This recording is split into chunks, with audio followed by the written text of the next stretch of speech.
The man pulls off the safety, then raises his hand and takes a shot. But strangely, even though he hit the target, the other party remains unharmed. Who would have thought that what should have been a happy ending would instead leave a deep and unforgettable mark on the heart? And that little knife, which was never meant to be given away, was handed to Xiao Xian at the very last moment of Right Guard's life, the one he had just asked for but couldn't get. The story begins with a dream, in which there was an ancient-styled older sister. Xiao Xian thought only he had dreamed it, but when he woke up the next day, he found out that the whole family had the same dream. Even stranger, Xiao Bai, who never causes trouble, seemed to be digging something. When Maya found out, she blamed everything on Xiao Xian, as she punished him to fill up the hole. Unexpectedly, Xiao Bai stopped him with wild fervor. Helpless, he could only pretend to compromise, but it was clear that Xiao Bai understood his master's nature very well. However, the repeated interference made Xiao Xian think that there must be some precious treasure underground. So, disregarding his mom's warnings, he joined the digging action. Sure enough, the next second, they found a box. When they opened it,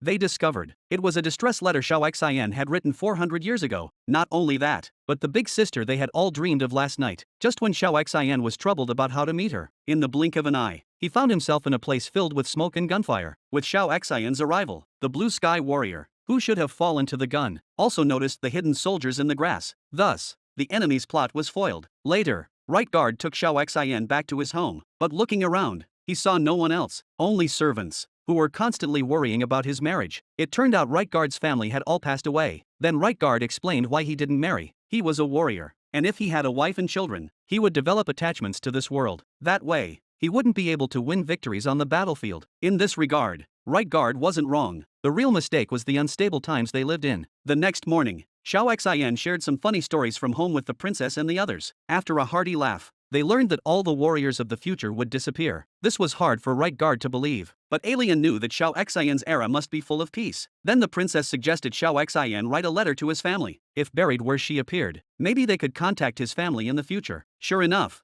once again, Xiao Bai discovered it when they learned about the era Xiao Xian was from. At first, the couple didn't believe it, until Kazuchi flipped through a history book and saw the name Shin-chan no era, which cleared their doubts. In order to bring back their precious son, Kazuchi started packing frantically. Everything from food to drink, clothes to supplies, if he thought it could be useful. It went in. As a result, the car was packed with so much luggage. Then, following the instructions in the letter, they drove through time to the past. Not knowing how to get back, they could only try driving to the pit first. The adventure of the Wild family was about to begin. After Xiao Xian's family buried the letter to his family, the Noara family successfully arrived in the second year of Tensho. They were then taken to meet the lord of the castle. Kazuchi spoke of how Kasuga Castle would disappear in the future. This made Alien's father realize what was going to happen. He decided to reject the foreign king's proposal for a political marriage, and planned to give his daughter the freedom to marry as she wished. But Kazuchi knew exactly what would happen next. Sure enough, when the marriage was rejected, the neighboring kingdom led 50,000 elite soldiers to attack Kasuga. Even though they only had 6,000 soldiers, Right Guard decided to fight until the end. Watching Right Guard battle the enemy on the castle walls, Xiao Xian was very worried. He disregarded the warnings and ran to the front lines. Seeing this,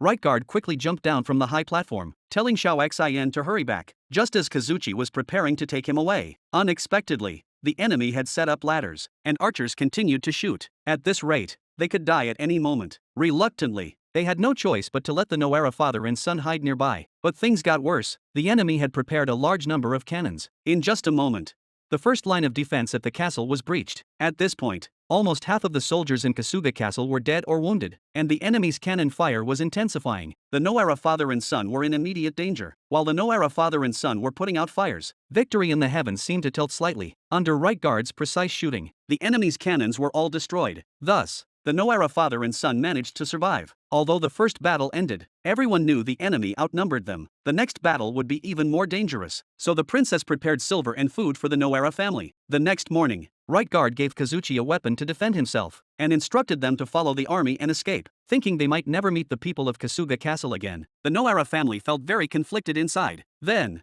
after the army drew the enemy's attention away, the family hid on a mountain, watching the two armies fight. Since the strength of the two sides was so different, Right Guard was soon surrounded by the enemy. In this critical moment, Kazuchi actually used modern technology to fight against ancient forces. If it weren't for the weakness of the old muskets, Kazuchi would have likely already been defeated. Thanks to the Noara family's efforts to clear the way, the path for Right Guard to reach the enemy camp became much easier. But perhaps because Kazuchi was carried away by the victory, he didn't wait for Right Guard's footsteps and charged into the enemy's camp himself. Worse still, Xiao Xian ran off the vehicle and threatened the enemy to surrender. Kazuchi, seeing this, intended to use his big sword to defend himself, but ended up grabbing a piece of gym equipment. Fortunately, at the last moment, Right Guard arrived with fresh soldiers, with the Noara family joining the fight. They won the battle that seemed impossible to win. However, despite this being the best outcome, the princess, who no longer needed to marry, could be with Ayu, but a cold bullet mercilessly pierced the chest of that passionate man. It was only then that Right Guard understood. When he first met Shin-chan, he should have fallen to the gun right then, but because of Xiao Xian's appearance, he was given the time to protect his home. At that time, the princess had asked Xiao Xian about his views on marriage in the future. Xiao Xian told the princess that in the 21st century, as long as both parties like each other, that's enough. The princess was shocked, asking if that was really all. What about social status and background? Doesn't that matter?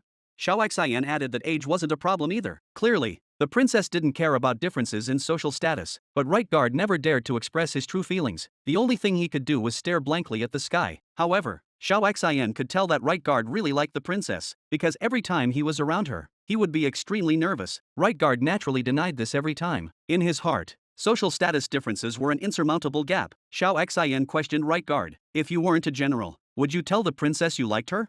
Right Guard didn't speak, but Xiao Xian could already tell from his expression that Right Guard really liked the princess. Seeing that the long-buried secret had been exposed, Right Guard nervously begged Xiao Xian not to tell anyone else about this. To be safe, the two of them held a samurai agreement ceremony, knocking their swords together. But who would have thought that this would soon become an unexpectedly poignant part of the story? Just then, the sound of children playing nearby caught Xiao Xian's attention. He thought he would play with them while burying the letter to contact his future family. However, when he got closer, he realized that these four were members of the Kasuga defense team, but their personalities were completely different. The usually timid Masaneo had become very irritable. The proud Kazama had turned shy and inept. The former rabbit maniac was now afraid of rabbits. Only Adai remained unchanged. After spending time together, they learned that these people were the ancestors of the four little ones. Later, Shin-chan found the place where they first came. Just as he was about to dig the hole to bury the letter, he saw the princess approaching. But the problem was, she was followed by 5 strong men. As soon as she heard someone approaching, the princess immediately became alert and stood up. When preparing to escape, she found that the way behind her was blocked. In a critical moment, Shin-chan jumped out to protect Alien, but he couldn't even block a single blow from a mace. Reluctantly, he had to ask Masaneo, the leader, to help. He thought this version of Masaneo was tough, but to his surprise, he was still a softie. The 5 of them were then chased by bandits. But unexpectedly, Nini suddenly awakened an ancient instinct. However, in the end,